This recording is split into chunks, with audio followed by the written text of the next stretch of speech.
Salut à tous et bonjour YouTube. Aujourd'hui, on revient sur la défaite de l'Olympique de Marseille sur la pelouse de la JOCR. Alors, on va pas parler penalty sur Merlin, on va pas parler carton rouge de Cornelius, ou plutôt deuxième jaune de Cornelius. On va plutôt se demander ce qui s'est passé défensivement pour les Marseillais dans ce match, ce qui a été mal fait, surtout. On va s'intéresser sur ce qui a été mal fait, et surtout les situations que Marseille n'a pas su gérer ou qui ont été sanctionnées par la JA. Est-ce qu'elles sont uniques à ce match, ou est-ce qu'il s'agit d'une répétition de choses qu'on a déjà vues lors des matchs précédents, et est-ce que c'est pas un problème plus général, plus d'ensemble, même si évidemment on va commencer quand même par évoquer un point important, c'est que certes Marseille s'incline aux expected goals, comme vous le voyez, ils prennent 3-0, et aux expected goals, la JA s'impose 1,96 à 0,66. Marseille a été surtout impuissant offensivement, mais aujourd'hui, comme je le disais, on va surtout s'intéresser à la partie défensive. Et cette défaite marque un coup d'arrêt aussi dans une belle série que les Marseillais avaient depuis quelques temps maintenant aux expected goals, puisque si on prend la saison marseillaise que vous voyez à gauche de l'écran ici, c'est la première défaite aux expected goals de l'Olympique de Marseille depuis la rencontre à Lens, où Marseille avait renversé le match en deuxième mi-temps, mais avait été bousculé et assez dominé en première période, et Lens avait beaucoup raté. La rencontre avait basculé en faveur de l'OM après la pause, mais du coup c'était la dernière défaite de l'OM, donc ça met fin quand même à une belle série, ici comme vous le voyez, de matchs en défaite pour les Marseillais. Belle série qui a permis à Marseille d'ailleurs de repasser en positif au niveau de ses XG et de se réinstaller de façon logique dans le haut du classement. Mais donc, on va revenir, comme je le disais, sur les problèmes défensifs des Marseillais dans ce match. Et on va d'abord décortiquer tout simplement le premier but encaissé. Parce que en gros, ce premier but encaissé va poser les bases de toutes les questions qu'on va se poser dans la suite de la vidéo. Donc on a Marseille en possession du ballon, et c'est l'occasion de voir rapidement le comportement défensif de la JA, qui a plutôt bien défendu dans ce match, notamment grâce à l'agressivité. Ici, vous voyez, par exemple, là, on avait deux joueurs très proches défensivement. Ici de Gouiri, il me semble, je sais plus qui récupère le ballon ici, ou Rabiot peut-être, vu la position. Mais en tout cas, des défenseurs auxerrois qui n'hésitaient pas à sortir pour ne pas laisser trop d'espace, et surtout pas laisser le temps au monde marseillais de se retourner et d'aller de l'avant, avec ensuite trois joueurs derrière qui devaient couvrir la profondeur. Et là-dessus aussi, Marseille n'a pas forcément beaucoup trop exploité ces ballons-là dans le dos de la défense, ou en tout cas ne l'a pas assez bien fait. Mais ça, ce sera pour peut-être une autre vidéo, justement. Marseille a conservé, Marseille a fixé d'un côté, Marseille va renverser de l'autre, avec Højbjerg qui va aller chercher Greenwood et Luis Enrique à l'opposé. Et là, vous voyez par exemple le comportement du central gauche de la JA ici. Il pourrait rester en couverture, jouer la ligne, etc., se mettre à l'entrée de la surface, et il va sortir, et Greenwood va perdre la balle tout seul. Et là, déjà, il y a une première question. C'est après ce renversement de jeu-là, le pressing à la perte. C'est le grand danger, évidemment, à chaque fois qu'on joue long, qu'on renverse. C'est est-ce qu'on peut être présent si on perd la balle très vite? Est-ce qu'on peut être présent à la perte de balle? Et là, côté marseillais, je trouve que du côté de Bennacer, on est quand même assez bas. Surtout que quand on va reculer, côté AJA, on a quand même 1, 2, 3, 4, 5, 6, 7, 8 joueurs. Il ne reste que 2 joueurs plus haut pour l'AJA. C'est Perrin et c'est Baer qui est hors de l'écran. Du coup, Bennacer aurait peut-être gagné à avancer un petit peu pour essayer au moins d'orienter Traoré, et de, en se positionnant un peu plus haut, de l'orienter, peut-être de l'empêcher de revenir justement à l'intérieur. Toujours est-il que Bennacer est bas, et comme vous le voyez là, il y a Bennacer et Murillo, ils sont deux, ils ont personne à gérer. Donc c'est pour ça que là, il y en a peut-être un des deux qui aurait gagné à être un peu plus haut, mais c'est pas ce qui est très important, évidemment, sur cette séquence. Ce qui est très important, c'est ce qui va se passer à l'opposé. Et c'est là que je veux revenir encore un petit peu en arrière. Au moment où Traoré reçoit le ballon, regardez où est Perrin, le futur buteur, où est Merlin, ici, où est Højbjerg, qui pourrait aussi peut-être gérer Gaëtan Perrin, et Kondogbia, donc, qui est hors champ, et c'est lui qui va se retrouver dans une situation où il pourrait gérer notre cher Gaëtan Perrin. Perrin commence son sprint, Merlin commence le sien aussi, et surtout Kondogbia, regardez ce qu'il va faire. Kondogbia, il marque un premier temps d'arrêt ici, sur la ligne médiane, façon, je joue le hors-jeu à la médiane, sans doute. C'est une question que je me pose, parce qu'en fait, Kondogbia, ce qu'il pourrait faire sur une situation comme celle-là aussi, vous allez le voir sur cette situation, il est toujours orienté, il regarde toujours ce que fait Cornelius, il regarde toujours son partenaire de la défense, il regarde quasiment jamais ce qui se passe dans le dos, la course de Perrin. À tel point qu'on en est à penser que c'est pas à lui de gérer ça. C'est pas à lui, a priori, de gérer la course de Perrin. Là, il jette peut-être un coup d'œil, mais à aucun moment, il va se réorienter en se disant « Putain, c'est peut-être moi qui dois le gérer. » Au final, c'est quand même lui qui est le plus proche de Perrin à ce moment-là de l'action. C'est peut-être lui qui pourrait se tourner, se réorienter pour aller gérer cette course.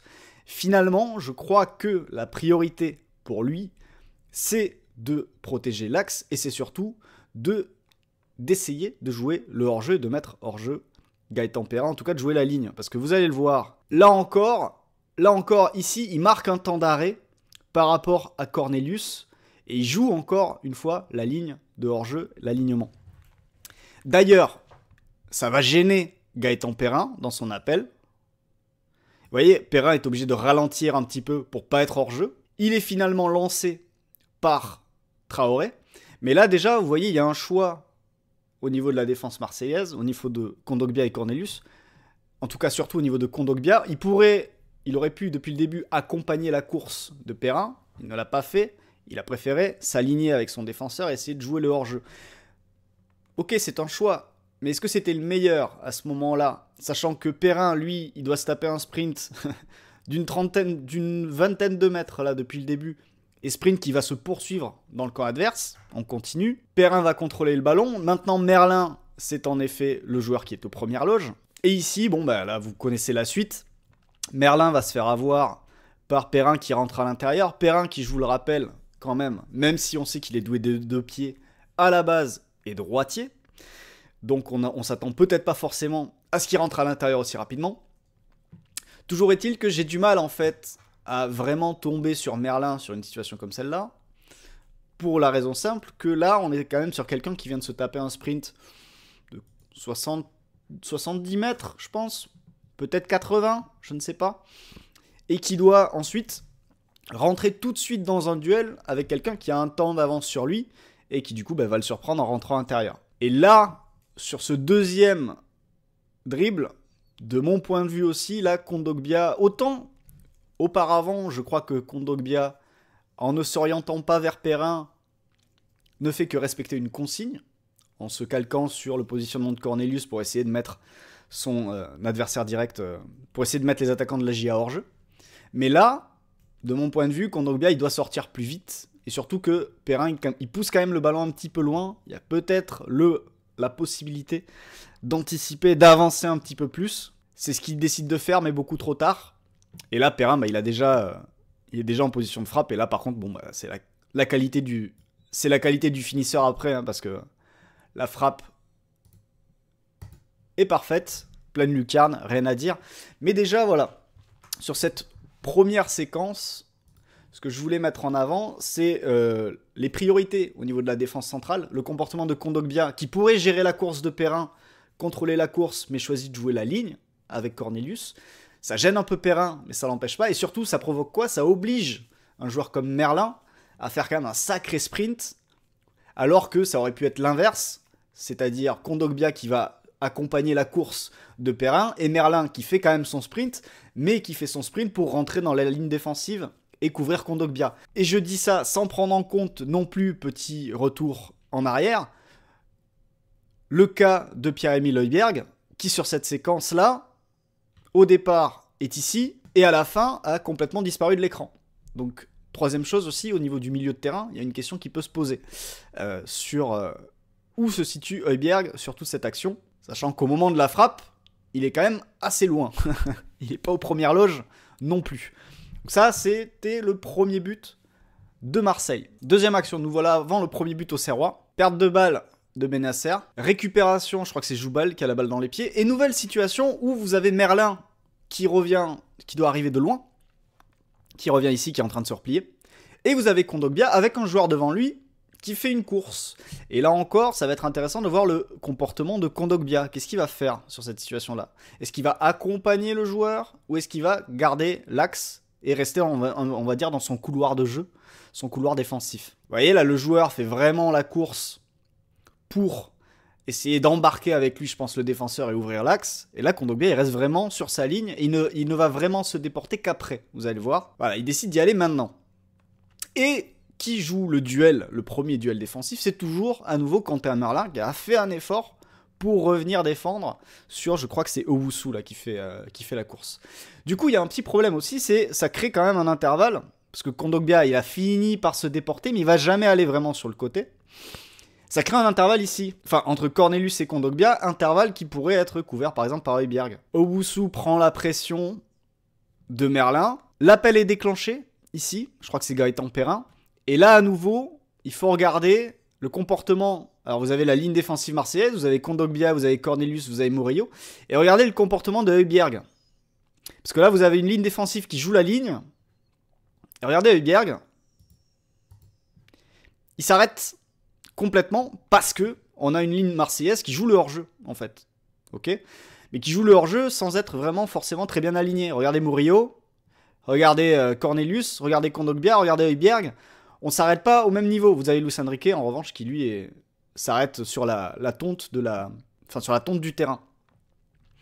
Qu'est-ce qui va se passer ici? Passe en profondeur, il n'y a pas hors-jeu, hein, pas hors-jeu du tout. Højbjerg joue le hors-jeu, Cornelius joue le hors-jeu. Tout le monde s'est aligné, mal, et l'Auxerrois peut partir. Évidemment, situation d'urgence à gérer, c'est Højbjerg qui sort, mais il arrive de loin, et forcément, quand Højbjerg sort, et que Bennacer est sorti au départ, il y a un problème, c'est au niveau de la passe en retrait. Il y a quand même une situation où il n'y a plus personne pour protéger la passe en retrait. Si vous reprenez des matchs récents de l'OM avec des buts encaissés sur des passes en retrait, il y a face à Saint-Etienne, il y en a un, but de Stassin, et il y a une occasion, je crois que c'est pour Le Paul, pour Angers, pareil, sur une passe en retrait. Et là, donc, passe en retrait, Traoré rate complètement sa reprise, heureusement. Et cette histoire finit sur une main, il me semble, signalée par Jérémy Stinat, une main de Traoré. Troisième séquence, vous allez voir que ça va se répéter, cette, on va dire, déresponsabilisation des milieux de terrain marseillais par rapport à la ligne défensive. Vous avez une ligne défensive qui s'aligne pour essayer de jouer le hors-jeu, qui s'aligne pas très bien. Et devant eux, vous avez des milieux qui, évidemment... Si ma ligne défensive joue le hors-jeu, ben je vais pas suivre la course du gars, parce que sinon, si je suis la course de mon adversaire direct, ben forcément je vais couvrir le hors-jeu. Je vais pas l'accompagner sur tout le terrain. Le problème de ça, c'est que ça peut créer des situations assez gênantes. Comme, par exemple, récupération de la GIA dans le camp marseillais. Et là, on va avoir une situation assez similaire à celle qui s'est présentée à l'instant, avec Højbjerg qui va à nouveau complètement lâcher son joueur, ici, ou en tout cas le joueur qui passe dans sa zone. Alors vous voyez la Merlin qui déjà se retrouve avec un 2 contre 1 à gérer, c'est pas simple. Mais ce qui va nous intéresser ici, c'est Kondogbia, Cornelius, Murillo qui jouent la ligne, et Højbjerg. Et là, il y a un joueur qui déboule, c'est Perrin. Et vous avez un joueur qui déboule, qui là pourrait être servi, petit ballon piqué par-dessus, vous pouvez mettre Perrin vraiment en position de marquer. Et là, c'est vraiment le choix de l'Auxerrois qui a vraiment deux choix superbes à faire, écarter vers son piston qui arrive lancé, ou mettre un petit ballon vers Perrin à l'intérieur. Vous voyez, Højbjerg a complètement arrêté, coupé son effort, Kondogbia joue la ligne, et du coup, cette zone-là, il n'y a personne qui la couvre, personne ne la protège, et là, il y a vraiment un mauvais choix côté Auxerrois, parce que, bah voilà, on met un ballon sur la tête de Kondogbia, c'était le truc le plus simple à gérer pour la défense marseillaise au final, et ça n'a pas été sanctionné. Mais il y a une équipe qui, justement, précédemment, a sanctionné ça, c'est l'Olympique Lyonnais. Donc on revient quelques jours en arrière, quelques semaines en arrière. Nous voilà au début, non pas au début de l'action, mais au début qui nous intéresse. Donc Lacazette reçoit la balle, Balerdi sort sur lui. Côté lyonnais, on écarte. Côté marseillais, on va reformer la ligne défensive, plus ou moins, vous allez voir. Et surtout, on va surveiller, côté lyonnais, l'arrivée de Corentin Tolisso et le comportement ici de Bilal Nadir par rapport à cette projection de Tolisso. Et au passage, on relève le comportement de Balerdi qui prend les infos et qui surtout va avoir le langage corporel du mec qui joue le hors-jeu et qui orchestre un petit peu tout ça. Vous allez voir. Voilà, avec les bras tendus là, c'est le lot de quelqu'un qui veut jouer la ligne et qui veut jouer le hors-jeu. Le problème du hors-jeu, c'est que des fois, il faut gérer aussi les courses qui viennent de l'arrière. On en a beaucoup parlé quand on parle du Barça dans la manière de jouer le hors-jeu. Le grand danger pour le Barça aujourd'hui, c'est pas forcément les attaquants du premier rideau qu'ils arrivent à mettre hors-jeu, c'est ceux qui arrivent dans le deuxième rideau, qui arrivent de l'arrière, c'est les milieux de terrain qui se projettent. Et là, par exemple, Tolisso, vous voyez, là, il est passé devant Nadir, il n'y a pas eu de réaction, il n'y a pas eu de changement de rythme. Nadir est complètement déresponsabilisé de la gestion de la course de Tolisso. Cherki fixe 2 joueurs. Il en faut pas... Enfin, c'est pas trop d'avoir 2 joueurs sur Cherki. Tolisso s'insère entre Cornelius et Balerdi. Balerdi, il va être dans le temps de réaction. Il n'est pas dans l'anticipation parce que Balerdi, lui, il joue la ligne. Il veut jouer le hors-jeu. Et là, le petit ballon par-dessus. Évidemment, maintenant, c'est dangereux. Donc, Balerdi réagit. Sauf que Balerdi va arriver trop tard. Et là, Tolisso peut conclure assez tranquillement. Flacco, jouer le hors-jeu sur une attaque placée dans tes 20 mètres, c'est quand même casse-pipe. Mais tu vas voir, il y a beaucoup de trucs casse-pipe sur la manière de jouer le hors-jeu. Toujours est-il que, voilà, une autre situation où vous avez une ligne défensive qui joue le hors-jeu. Est-ce que c'est le bon moment ou pas pour jouer le hors-jeu? Je vous laisse juger, ça l'est pas toujours. Mais surtout, moi, ce qui me gêne le plus, c'est ces milieux de terrain, côté Marseillais, qui sont complètement déresponsabilisés et qui ne prennent pas en compte les courses qui viennent du deuxième rideau. Quand vous prenez le Barça, quand vous regardez le Barça et leur manière de faire, dans le contrôle des courses, un joueur comme Casado accompagne les courses des adversaires jusqu'à assez loin dans la ligne défensive. Et parfois il s'arrête, mais parfois c'est même lui qui doit, parce qu'il voit le joueur partir, qui casse complètement la ligne de hors-jeu et qui dit non, là il faut que je le prenne parce que sinon il va déposer tout le monde. Côté Marseillais, il y a vraiment une déresponsabilisation aujourd'hui, et c'est un mot qui va revenir beaucoup dans cette discussion, des milieux de terrain qui laissent souvent filer des joueurs, et vous avez des défenseurs qui doivent gérer une ligne et qui sont déjà pas sereins pour gérer un alignement, qui doivent en plus gérer des courses qui arrivent depuis une position plus reculée. Et ça, on va le voir dans d'autres séquences, notamment face à Nice. Nouvelle situation, récupération niçoise. Et là, à nouveau, Flacco, ça va être un petit peu la même, hein, comme tu vas le voir. La balle part sur le côté. La Branda Haute, déresponsabilisation, y compris quand Rongier, il y est. Très bonne remarque. On va en parler après de Valentin Rongier, justement. Et là, à nouveau, d'ailleurs, c'est intéressant ici de le noter. Regardez Højbjerg et Balerdi. Donc, vous avez encore Balerdi qui... on joue la ligne. Hein. On veut pas aller trop bas. On essaie de se maintenir hors de la surface. Regardez, Højbjerg et Balerdi, ils se regardent. Alors qu'on a quand même une situation où il y a peut-être un danger. Ici, vous avez un 2 contre 2. Ça serait bien peut-être d'aller en prévention, d'aller s'aventurer dans cette zone. Pourquoi pas d'aller chercher un petit peu plus. Donc là, vous avez Højbjerg et Balerdi qui se regardent. Et là, vous avez le 2 contre 2 des Niçois. Klos est lancé en profondeur. Là, Balerdi y va. Guessant s'impose devant Murillo. Mais à nouveau, une situation où, au départ, il y a ce milieu-là qui n'est pas forcément concerné par ce qui se passe dans cet intervalle, alors que ça pourrait être à lui de gérer la situation. Donc voilà, un nouvel exemple qui fait écho à celui qu'on a vu face à Auxerre, à celui qu'on a vu aussi face à l'Olympique lyonnais. On revient au match contre la JO Auxerre et maintenant on va se pencher sur le hors-jeu plus haut sur le terrain. Parce que là on a vu des séquences assez basses pour la plupart. Là on va aller un peu plus haut sur le terrain, avec une petite bagarre gelon, deuxième ballon assez classique. Ça revient dans les pieds auxerrois. Et là, situation. Alors, point de départ, vous avez Merlin, vous avez Kondogbia, vous avez Cornelius, vous avez Benasser qui est très bas, pour une raison simple, c'est qu'au départ, il est ici, et en fait, il suit son joueur. Donc là aussi, Benasser, est-ce que, à la manière de Kondogbia tout à l'heure, il n'aurait pas fallu qu'il s'arrête à la médiane, comme il le faisait pour mettre le joueur hors jeu. Toujours est-il que là, Benasser a suivi. Et du coup, Benasser se retrouve quand même assez bas sur la situation. Et je me demande si ça va pas être un problème. On en a parlé tout à l'heure. Quand sur le but, Marseille, il était assez bas. Là, à nouveau, je le trouve quand même très bas sur la situation. Puisque quand on arrive à la situation de départ, ici, il est quand même dans la ligne défensive. Avec Kondogbia, Cornelius, Benasser, Murillo et Luis Enrique. Et là, on a une situation où, côté défense marseillaise, on pourrait essayer de remonter, essayer de s'aligner pour mettre hors-jeu Ber, comme là pour l'instant, Traoré est en position de hors-jeu. Danois reçoit la balle, il y a encore une opportunité pour remonter, Danois n'est pas orienté, il y a peut-être l'opportunité pour faire les petits pas en avant de mise hors-jeu. Et le problème c'est que là on a une situation où on a des défenseurs marseillais qui vont pas bouger et d'autres qui vont partir en couverture. Regardez ici, vous avez Kondogbia qui fait des pas de recul, Cornelius pas vraiment, Benasser pas vraiment, Murillo pas vraiment, et Luis Enrique qui joue la ligne aussi, qui est toujours sur la tonte, la tonte de la bande du terrain.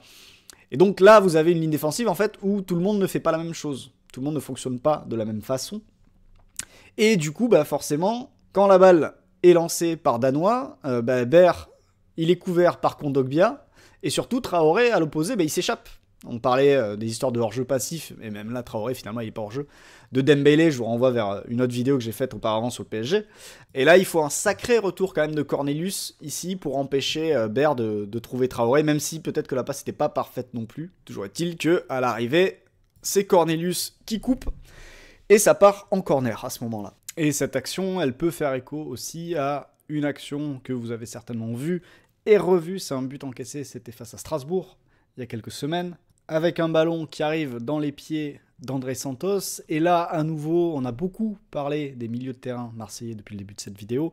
On a beaucoup parlé du fait qu'ils ne contrôlaient pas les courses. Là, on va parler du fait qu'ils ne sont pas actifs sur le porteur de balle, à tel point que André Santos, il peut attendre un premier appel d'Emega. Et vous voyez la ligne défensive marseillaise avec Balerdi, Cornelius, Brassier, il me semble encore à ce moment-là, je ne me rappelle plus exactement qui jouait. Mais bon, vous voyez la ligne de 4.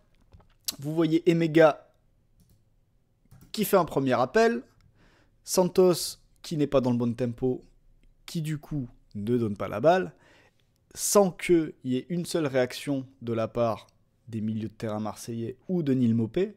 Et du coup, Santos, il a le temps de retemporiser, absolument personne ne bouge ici, Emega se remet en jeu. Alors vous me direz, oui, la défense, elle pourrait avancer, mais la défense, elle voit un porteur de balle qui n'est pas cadré, donc c'est compliqué pour la défense de se décider et de se dire, bon, Emega, on va le remettre en jeu, tout le monde va avancer. Et du coup, là, à nouveau, Santos, il a eu le temps, Emega, il s'est remis en jeu, et derrière, c'est parti, et là, il n'y aura plus personne, et l'empêcher d'aller ouvrir le score à ce moment du match. Nouvelle situation de possession marseillaise assez haut sur le terrain. Et là, c'est pour vous montrer la difficulté quand même du défenseur marseillais quand il est abandonné par certains de ses partenaires devant. Parce que par exemple, on prend cette séquence. Bon, déjà, abandonné par une mauvaise passe de Kondogbia. Mais ici, on pourrait se dire, bon, Cornelius là, au moment de gérer l'appel de Baer, qu'est-ce qu'il va faire ? Il va aller jusqu'à la médiane et puis il va s'arrêter. Et puis il va mettre Baer hors jeu. Action terminée. J'avance, et là vous vous dites, mais pourquoi il accompagne ? Pourquoi il s'arrête pas ? Parce que c'est vrai qu'il aurait pu le mettre hors jeu sur cette situation, et c'était fini. Le problème de ça, c'est que un défenseur ne peut pas jouer le hors jeu s'il est sous la menace aussi d'autres joueurs adverses qui partent de plus bas et de plus loin. En l'occurrence, ici, vous avez Danois et vous avez Mensah. Si je reviens au départ de l'action, regardez, alors Danois, c'est pas forcément le cas, mais regardez d'où part Mensah. Et regardez Greenwood. Ça, c'est le point de départ. Ça, c'est le point d'arrivée. Greenwood est là. Luis Enrique est là. Et les deux leur ont mis quand même une petite longueur. Alors que, pour Mensah en tout cas, ça partait de plus bas. Et du coup, Cornelius, s'il avait joué le hors-jeu à la médiane ici, s'il s'était arrêté, il aurait probablement mis Baer hors-jeu. Mais la même passe de Traoré, ça aurait permis à Mensah de se lancer, d'arriver lancé, d'aller au but. Donc il y a vraiment un problème pour jouer l'alignement et bien jouer le hors-jeu, c'est qu'il faut aussi contrôler les courses qui arrivent de plus loin. Et ça, les milieux et les autres joueurs marseillais n'ont pas l'air de le faire. Tout à l'heure, il y a eu, vous avez vu Højbjerg qui ne suivait pas. Vous avez vu Nadir qui ne suivait pas. Là, vous voyez Greenwood qui laisse complètement partir Mensah. Danois, c'est un peu différent comme vous le voyez. Par exemple, pour Danois, c'est aussi une question de choix. Ici, Murillo, il peut faire le choix de ne pas avancer et de faire quelques pas de recul parce qu'en fait, il a deux joueurs là qui lui arrivent dessus. Il y a le porteur de balle et il y a Danois. Murillo choisit d'avancer, il laisse complètement filer Danois. Et c'est ça après qui crée la situation très compliquée à gérer pour Cornelius. Et derrière, heureusement, on a une situation qui va être pas très bien gérée quand même par l'attaque auxerroise. Puisque là, vous avez Baer, il amène ça qui arrive. Devant lui, je crois que c'est Danois du coup. Vous avez Traoré ici. Et là, je pense que Baer, il peut peut-être la mettre à Traoré avant que Højbjerg revienne. Il peut temporiser un peu plus et dédoubler avec Mensah, même si côté marseillais, ça va se réaligner Murillo Cornelius et ça va essayer de mettre hors jeu. Mais toujours est-il que Baer, là, il fait peut-être le pire choix possible sur cette séquence, en tentant une frappe assez lisible, et d'ailleurs que Cornelius lit bien, puisqu'il va la sortir. Donc, un problème à nouveau. On a une défense qui essaye de s'aligner, qui a du mal à le faire, mais qui n'est pas aidée par des milieux de terrain qui laissent filer, en fait. Ils laissent filer les joueurs. Et forcément, si vous vous êtes focalisé sur un attaquant à mettre hors jeu, mais que dans votre champ de vision, vous avez un deuxième gars qui arrive de plus loin, et que vous savez, vous ne pourrez pas le mettre hors jeu, vous n'allez pas vous arrêter, vous allez les faire les pas de recul. Et c'est un petit peu ça qui arrive, c'est-à-dire que vous avez des défenseurs qui veulent peut-être faire quelque chose, mettre hors jeu, s'aligner, mais qui doivent gérer des courses qui arrivent de plus bas et qui sont pas du tout contrôlées par quiconque. Et ça, c'est, je pense, un problème qui s'est répété un petit peu sur toutes les actions qu'on a vues et qui va encore se répéter sur l'action qu'on va voir maintenant. Et cette action-là, vous la connaissez parce que c'est l'action du carton rouge de Cornelius. Alors vous en avez vu que la fin, mais là on va voir le début de l'action, d'où ça vient. Pourquoi Cornelius se retrouve dans une situation pareille avec quand même 2 Auxerrois sur lui, 2 courses à gérer, voire même une 3e si on compte Sinayoko qui est dans son dos. Qu'est-ce qui s'est passé pour que Cornelius se retrouve dans cette situation? Eh ben c'est un problème qu'on a vu jusqu'ici dans tous les exemples que je vous ai montrés et qui s'est encore répété, on va le voir maintenant. Dégagement de Donovan Léon, la bagarre, 2e ballon, ça part sur le côté. Et là, à nouveau, on a une situation où, en effet, on peut se dire, la ligne défensive, là, Cornelius et Kondogbia, il pourrait remonter, là. Vous avez Murillo qui avance vers Traoré. Cornelius, là, il pourrait avancer. Ça élimine déjà Sinayoko, ça le met hors jeu. Et c'est pas un problème. Le problème de ça, c'est que, vous allez voir, c'est ce qui se passe ici. Avec toujours, à nouveau, Kevin Danois qui passe dans le dos de Rabiot. Rabiot qui était au départ de l'action avec Danois ici. Regardez Danois là, il fait l'appel. Vous avez d'ailleurs Sinayoko aussi qui joue bien avec la ligne de hors-jeu. Et surtout le côté déresponsabilisation des milieux, on le voit ici, avec Rabiot qui prend l'info et qui dit « Ouais, vas-y, gère, c'est toi qui gères, c'est bon. Moi, c'est plus à moi, c'est plus mon gars, il est passé dans mon dos, c'est plus mon gars. Puis de toute façon, vous jouez l'alignement, je vais pas suivre la course. Ça va pas le faire. » Donc, on a cette situation-là. Et en bas, ici, vous avez Murillo, qui, lui aussi, a une certaine propension à un petit peu, parfois, vouloir jouer l'interception un peu trop souvent, quand il devrait plus contrôler, peut-être, les courses. Et là, à nouveau, c'est ce qui va se passer. Il donne son dos, il laisse partir. Et derrière, vous vous retrouvez dans cette situation où Cornelius se retrouve entre 3 Auxerrois. Et là, c'est une situation d'urgence à gérer. Et si les Marseillais avaient été 2 sur cette situation, si Murillo avait accompagné Traoré, ou si Rabiot n'avait pas laissé partir Danois, il n'y aurait pas eu cette situation où Cornelius doit faire une intervention, ou considère qu'il doit faire une intervention rapide pour mettre fin à l'action. Il doit gérer une situation d'urgence, là, et c'est parce qu'il doit gérer une situation d'urgence qu'il met son genou très haut, qu'il intervient. Certes, il prend la balle, mais je suis désolé, ça après c'est mon avis, je sais qu'on sera peut-être pas tous d'accord dans le chat, mais de mon point de vue, quand le genou d'un joueur finit dans la hanche d'un adversaire, peu importe ce qui s'est passé avant, je suis désolé, si je mets le choc à vitesse réelle, il y a faute. Il y a faute, et pour moi, il y a carton jaune. Peu importe, je vous dis, sur le direct, j'avais peut-être même pas vu qu'il avait touché la balle. J'ai surtout vu le genou qui finit dans les côtes. Donc, à un moment donné, l'arbitre, il arbitre là-dessus, et à vitesse réelle, je trouve logique, personnellement, qu'il ait mis le carton, mais je veux pas que ça parte en débat là-dessus maintenant. Donc, nouvelle situation où, côté marseillais, ça s'est répété une nouvelle fois, on a des milieux, des défenseurs qui veulent jouer la ligne, et des milieux qui contrôlent pas les courses devant eux. Et du coup, on a une situation pas simple à gérer pour des défenseurs, parce que les défenseurs, ils vont être sur un attaquant à côté, et ils vont voir un milieu qui laisse filer un autre joueur. Qu'est-ce qu'on fait? J'y vais pas. Et généralement, on est dans un temps de réaction, on sait pas trop, et on se retrouve en difficulté. Sauf la Brandaode qui en a parlé dans le chat, sauf un joueur, même si c'est pas la meilleure séquence, vous allez comprendre pourquoi. Un joueur dans le contrôle des courses, dans les milieux, qui ne lâche pas ses adversaires, c'est Valentin Rongier. Et l'exemple ici est assez criant face à l'Olympique Lyonnais. Regardez ici, point de départ, ça ressemble un petit peu à la situation qu'on vient de voir, sauf que, paradoxalement, Rongier fait ce qu'il faut, à l'inverse de Rabiot sur la situation d'avant. Mais Rongier fait ce qu'il faut. Malheureusement, les Marseillais vont très mal gérer le 2 contre 1 qu'ils vont avoir à l'arrivée. Néanmoins, on est sur une situation où, collectivement, Marseille est en place et la situation est bien gérée. Et c'est individuellement que ça va un petit peu être gênant. Donc, là, il faut regarder Balerdi, qui est avec Lacazette, je crois que c'est Cherki. Et il faut regarder Tolisso, qui fait l'appel, et le comportement de Rongier, ici. il accompagne. Certes, ils sont dépassés au départ. Mais à la retombée, c'est du 2 contre 1. Et là, par contre, ils vont faire n'importe quoi. Individuellement. Néanmoins, quand tu es entraîneur, collectivement, tu préfères que tes défenseurs se retrouvent quand même en supériorité numérique. C'est-à-dire, je pense que De Zerbi est moins gêné, même s'il gère très mal la situation, est moins gêné par Balerdi et Rongier qui se retrouvent en 2 contre 1 contre Tolisso. Et bon, après, tu leur tombes dessus individuellement parce qu'ils gèrent mal le truc. Mais collectivement, en revanche, c'est plus problématique de te retrouver avec Cornelius seul contre 2. Entre Rongier, je crois qu'il n'arrive pas à contrôler, Balerdi qui se fait avoir par Tolisso qui joue bien avec son corps. Ça fait situation. Et quand même, Rongier il va malgré tout sauver la situation derrière, puisque sur la frappe de Cherki, c'est lui qui dévie et qui empêche, à ce moment-là, peut-être Lyon d'égaliser, je ne sais plus exactement à quel moment ça se passe dans le match.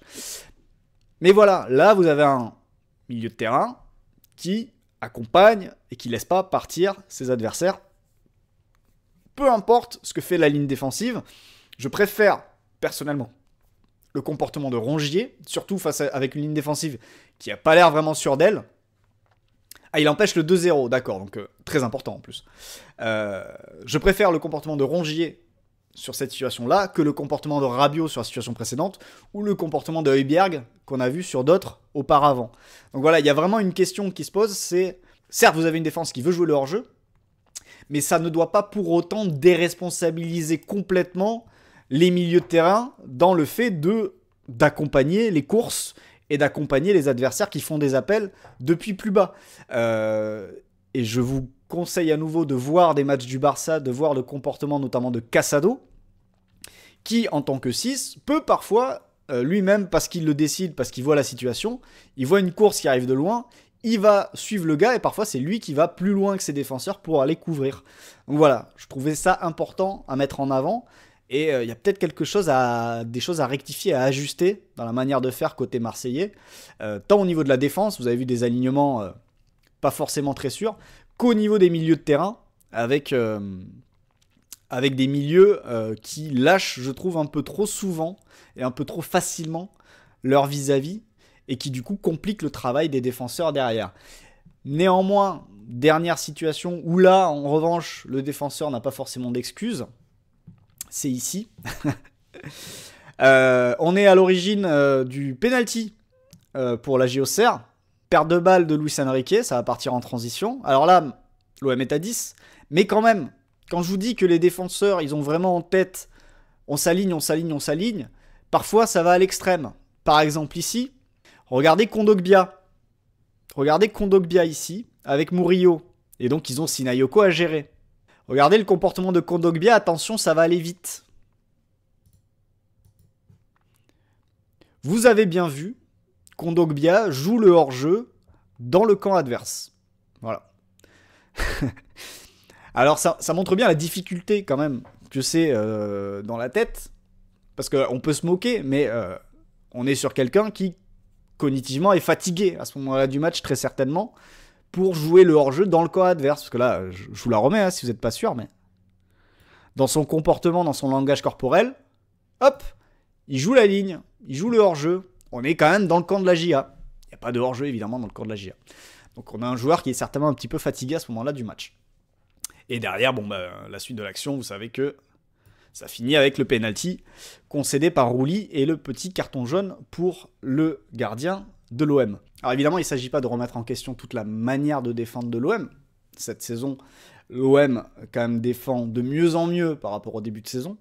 Mais c'est vrai que quand on voit les derniers matchs, il y a beaucoup d'actions qui sont assez similaires et qui ont les mêmes problèmes à la base.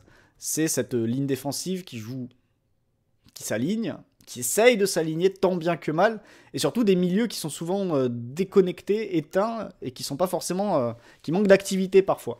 Que ce soit dans le contrôle des courses ou dans le cadrage du porteur de balle. Justement, je voulais finir en évoquant le cas d'une autre équipe de Marseille qui, il y a quelques années, ne se posait pas la question du hors-jeu. C'était l'OM de Tudor. Donc je voulais vous montrer quelques chiffres sur l'OM de Tudor. Puisque vous voyez, ça c'est... le nombre de hors-jeu provoqués par les défenses lors de la saison 2022-2023. Et vous voyez que Marseille, eh ben, c'est l'équipe qui provoquait le moins de hors-jeu, l'OM de Tudor. 30 hors-jeu sur l'ensemble de la saison. Pourquoi? Parce que côté marseillais, à l'époque, on se posait pas la question. C'est quand il y avait une course à contrôler, on contrôlait la course. On cherchait pas à s'aligner, on cherchait pas à jouer avec ça. On accompagnait l'adversaire sur tout le terrain. Et c'est dans cette configuration-là d'ailleurs qu'un Rongier était très très bon, de mon point de vue, défensivement, et très très rodé à cet exercice-là. Et c'est d'ailleurs pour ça certainement que, quand vous prenez l'exemple que je vous ai montré contre Lyon tout à l'heure, Rongier, lui, il accompagne, il se pose pas la question, il accompagne les appels de tous les milieux qui lui passent sous le nez. Et d'ailleurs, si vous remontez un petit peu dans le temps, si on revient à la saison précédente de Tudor lorsqu'il était en Italie, si on prend la saison de Tudor lorsqu'il était en Italie avec Vérone en 21-22, à nouveau, si on prend les hors-jeux provoqués, vous voyez, les Las Vérone de Tudor, dernier. Il y a l'Inter aussi, c'est l'Inter d'Inzaghi, je crois déjà à l'époque. Mais l'Inter, c'est pareil, c'est une équipe, on accompagne les courses, on ne se pose pas forcément la question de la mise hors-jeu des adversaires.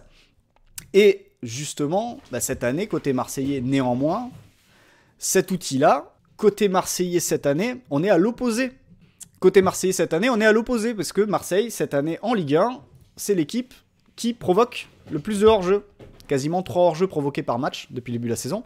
Alors c'est 2 fois moins que le Barça, qui est dans des hauteurs immenses. Mais ça montre bien que de Tudor à De Zerbi, alors certes il y a 3 ans qui ont passé, mais on a 2 manières de défense qui sont complètement à l'opposé. En tout cas, qui sont à l'opposé sur ce plan-là précis de l'utilisation ou non du hors-jeu comme une arme. Le problème, c'est qu'aujourd'hui, cette arme-là, est-ce que la défense marseillaise l'utilise bien? Est-ce que le bloc marseillais l'utilise bien? Vous voyez ce que ça provoque au niveau des milieux de terrain notamment, en tout cas de certains milieux de terrain. Parce qu'on a Rongier qui contrôle les courses, mais les autres qui ne le font pas. Alors est-ce que Rongier respecte une consigne? Est-ce que les autres respectent au contraire mieux la consigne que Rongier? Enfin, qui fait quoi? Qui le fait bien? Qui ne le fait pas bien par rapport à ce que demande le coach? C'est des petites questions qui se posent encore aujourd'hui. Qui est hors du projet? Qui est dans le projet? Voilà les questions qui se posent. Néanmoins, Marseille provoque des hors-jeux, mais est-ce que c'est aussi la meilleure façon de défendre avec de tels joueurs? Est-ce qu'un Balerdi, c'est quelqu'un qui est fait pour gérer la ligne comme il le fait? Est-ce que c'est pas plutôt quelqu'un pour aller dans le duel sans trop se poser la question et en espérant et en comptant sur les couvertures de ses partenaires? De la même façon, au milieu de terrain, est-ce qu'un joueur comme Pierre-Emile Højbjerg ou un joueur comme Adrien Rabiot, même s'il joue un peu plus haut, c'est pas quelqu'un qui justement est complètement capable de suivre des adversaires partout sur le terrain, de suivre les courses, d'accompagner et derrière de gagner les duels plutôt que de s'arrêter complètement? Est-ce que ça va pas à l'encontre de leur qualité? Pour Benasser, c'est peut-être un petit peu moins vrai. Pour Nadir, c'est peut-être un petit peu moins vrai aussi. Mais il y a peut-être des joueurs qui seraient plus efficaces défensivement si on leur disait, oui, tous les joueurs dans ta zone, etc., tu contrôles la course, tu vas le chercher. Et derrière, ce sont les partenaires qui devront revenir, compenser et combler les brèches qui pourront se créer. La question peut se poser, parce que Marseille, si c'est une équipe qui crée pas mal sur le plan offensif, avec la 3e meilleure production de la saison et la 2e meilleure attaque, défensivement, on a quand même des progrès qui sont réalisables, puisqu'on est quand même dans le milieu de tableau avec Lyon. Lens, d'ailleurs, ça s'est corsé depuis quelques temps. Mais on n'a pas une défense d'élite côté marseillais. Et c'est peut-être ces petits défauts, ces petites choses que l'on a vues, en tout cas en partie, certaines choses, qui font qu'aujourd'hui Marseille se situe dans cette zone-là sur le plan défensif et a encore une vraie marge de progression dans ce domaine pour éclaircir vraiment le projet, éclaircir au niveau des idées, j'ai envie de dire, de manière à ce que tout le monde vraiment soit dans les mêmes automatismes, ce qui n'a pas forcément l'air d'être le cas aujourd'hui.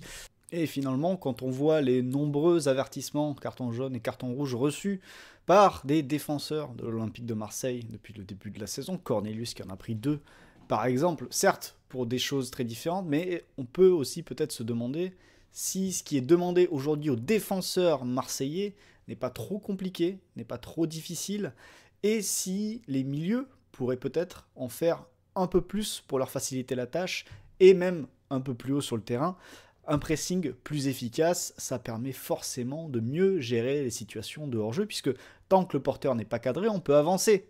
Pour reprendre ce que fait le Barça depuis le début de la saison. C'est peut-être ça l'inspiration de De Zerbi, mais pour ça, ça ne tient pas qu'à la ligne défensive et qu'à son comportement, ça tient aussi à l'activité des milieux, à l'activité des attaquants, et là aussi, côté marseillais, il y a de gros progrès à faire pour rester dans le haut de tableau, en tout cas s'y installer durablement et démarrer un nouveau cycle vertueux. Merci d'avoir suivi cette vidéo jusqu'au bout. Si elle vous a plu, ce dont je ne doute pas, si vous êtes encore là, n'hésitez pas à laisser un pouce, lâcher un commentaire, ça m'aide beaucoup pour l'algorithme, pour rendre les vidéos encore plus visibles et du coup me motiver à en faire encore plus.